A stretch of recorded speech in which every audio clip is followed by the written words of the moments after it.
Hi guys, welcome back to my channel. This is me, Mary Maidenhill. Hello, welcome back. Today I'm going to be doing a little bit of a different video. As you all, if you've been watching my videos, you know that I do beauty makeup, I do special effects, and I do cosplay, costumes, all that stuff. And also I do haunt makeup. So today I am going to be showing you how I make my gelatin recipe. This is the gelatin that I use for special effects, for creating, you know, wounds, for creating like scrapes on the face and all that stuff that make your costume look super awesome. So for this video you will need a couple of things. Now, all the things that I'm going to mention here, I will put it on the description box, but I will let you know where I got it. For example, for this gelatin that I do for special effects, I use glycerin. Okay, the glycerin, this one specifically, I got it from Walmart.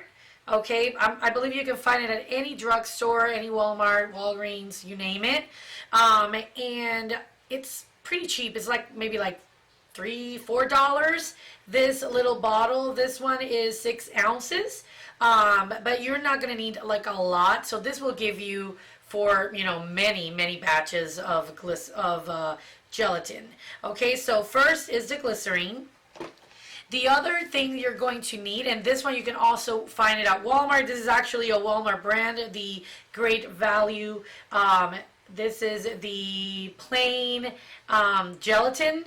Okay, no flavor, unflavored gelatin. This is the powder. This pack specifically, I think it was like $1.98. You can check it out on their website. I will put the link below if you want to like check it out, whatever. And this one specifically, this brings 4 packets, and they're like 0.25 ounces each.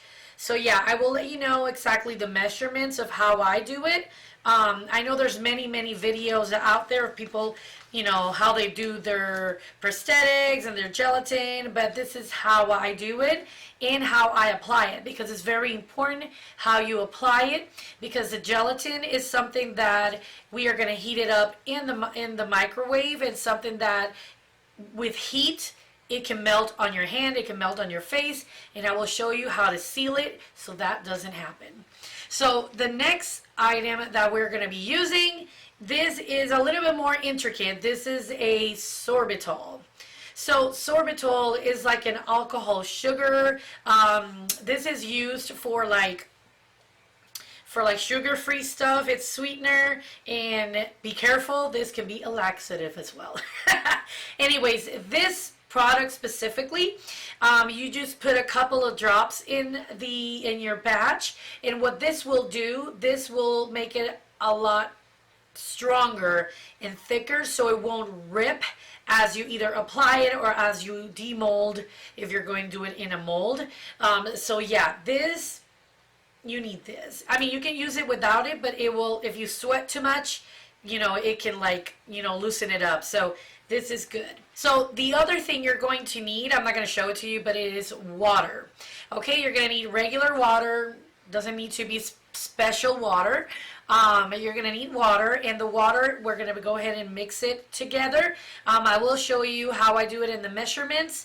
The other thing you need is a mixing bowl. As you can see, mine's a little dirty because I've been mixing stuff in this one.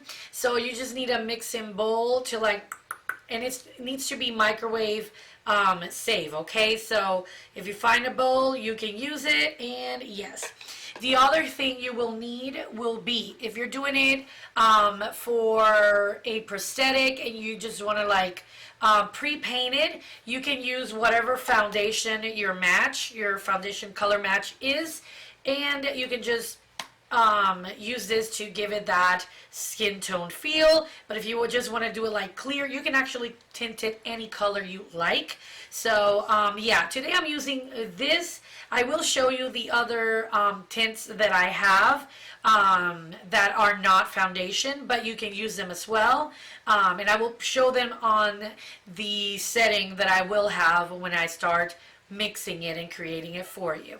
So without further ado, let's go ahead and do it. Okay, so these are the things you're going to need, including spatulas. I use wooden spatulas because they're disposable.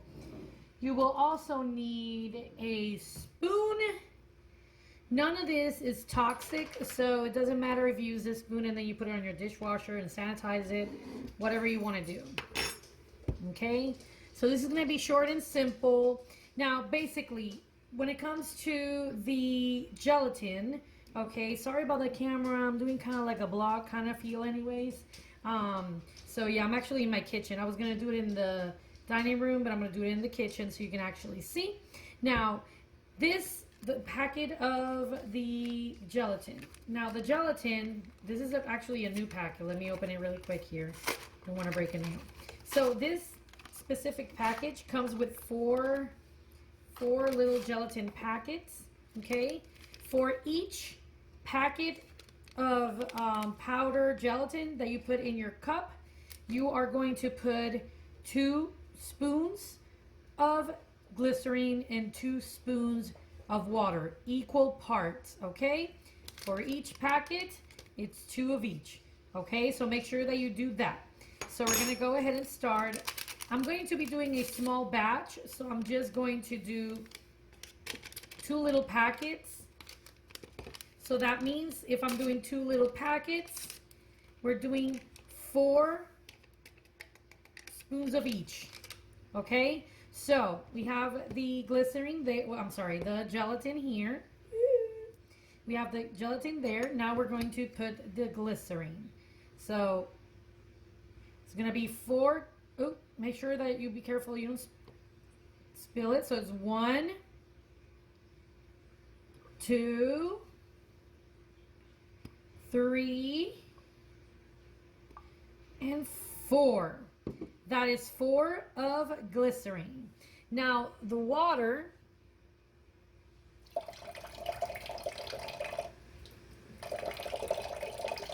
one, 2, 3, 4. Sorry about that.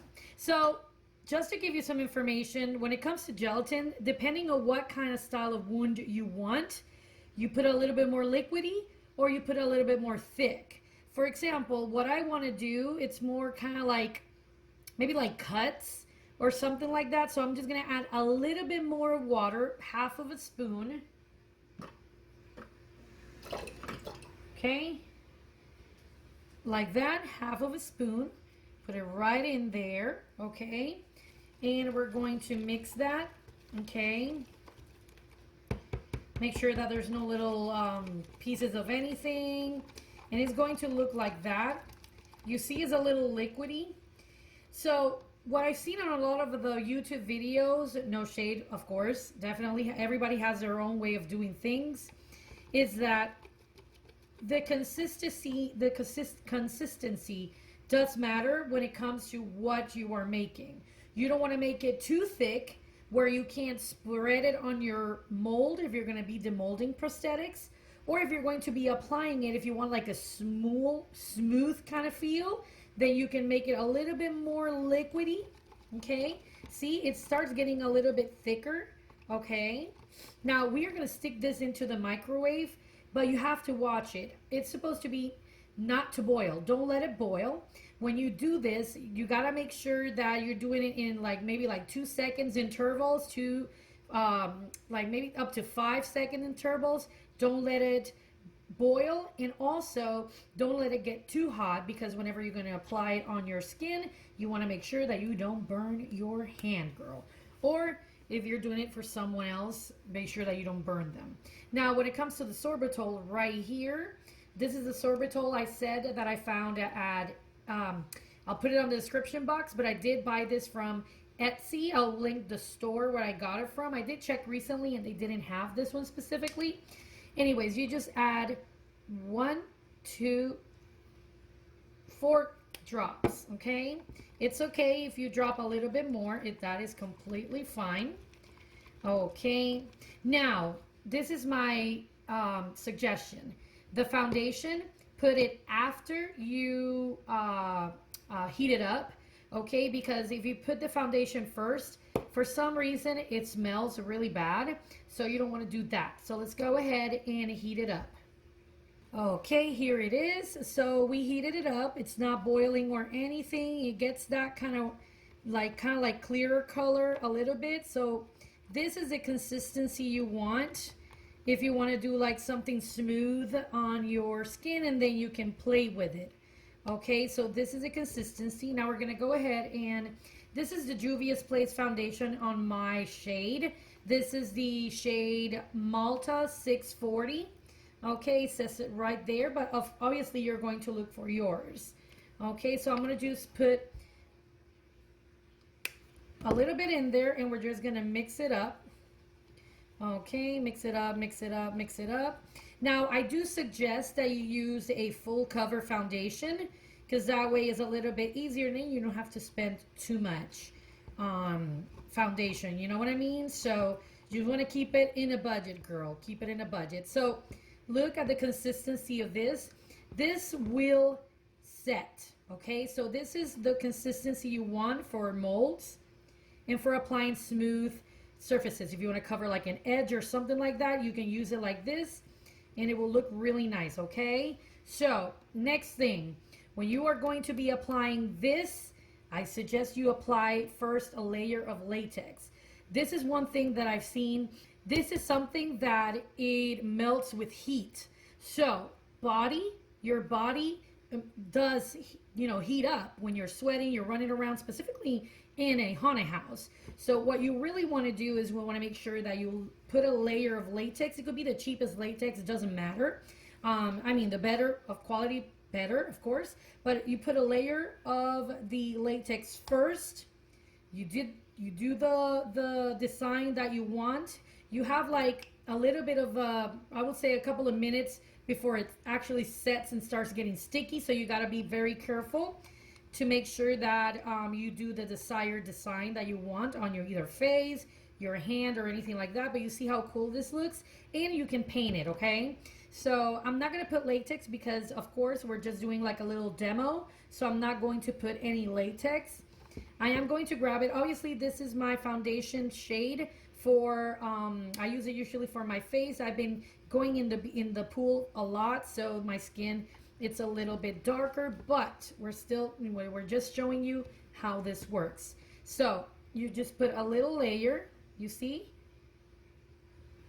If you want to do burns, if you want to do like a weird skin texture, this is not necessarily used for scars, for wounds. You can actually do a lot of different skin textures. For example, here it kind of looks like, like you have some scarring and your skin just healed or anything like that. This is how you want to do it. For example, like I said earlier, the thicker, the harder for you to manage on wherever you want it. So make sure that when you're doing this, you get the exact consistency that you want, and it takes a little bit less to set, so it gives you some time to manage. Okay, so see how this is not too liquidy, but it smooths out on your skin and it's not getting sticky.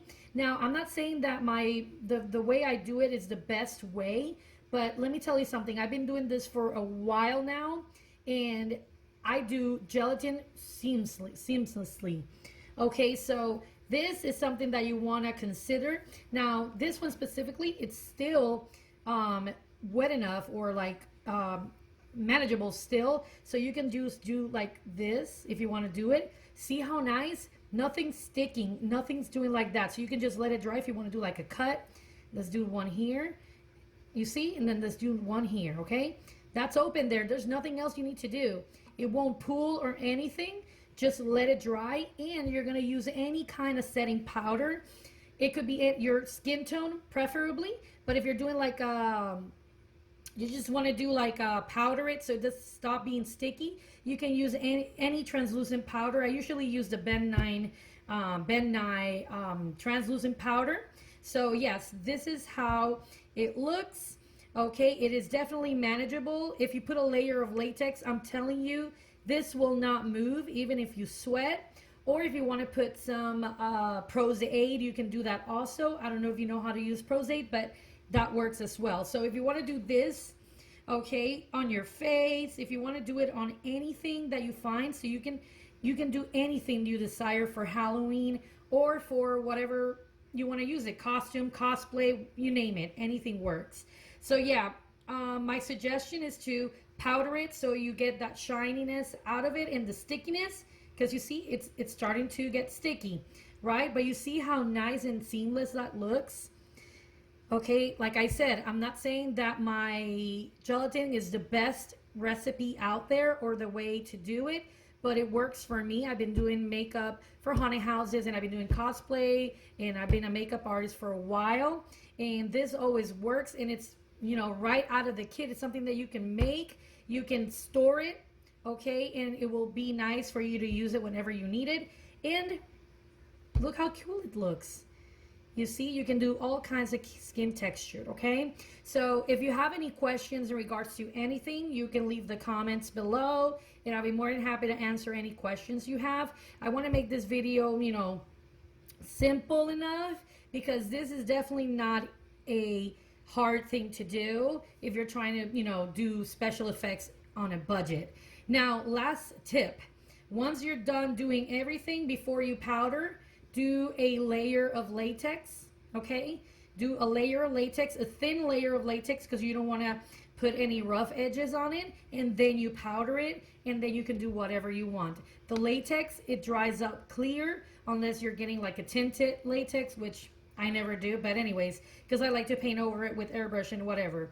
If you want to see, you know, me create a wound, let me know on the very bottom. I do gory makeup and all that stuff. I just prefer, you know, not to do it, but I see that a lot of people here like it, so I might be doing one. So yeah, this is it.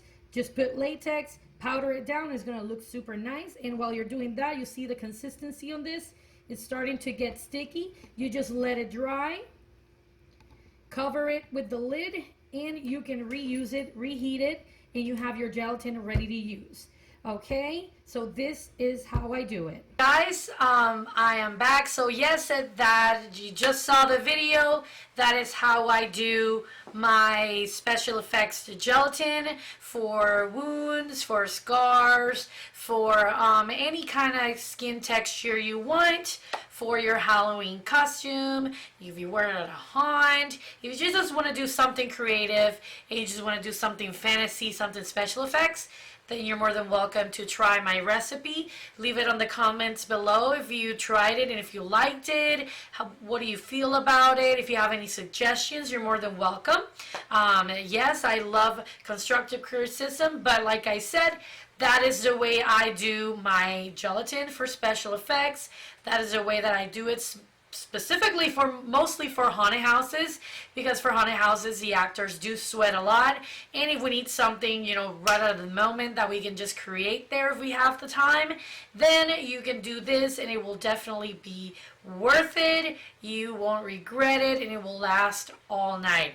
Remember, always do one layer of latex first, apply your gelatin, desired form, shape, or whatever you want, the cut, the wound, the texture, and seal it with another layer of latex on top, thin layer.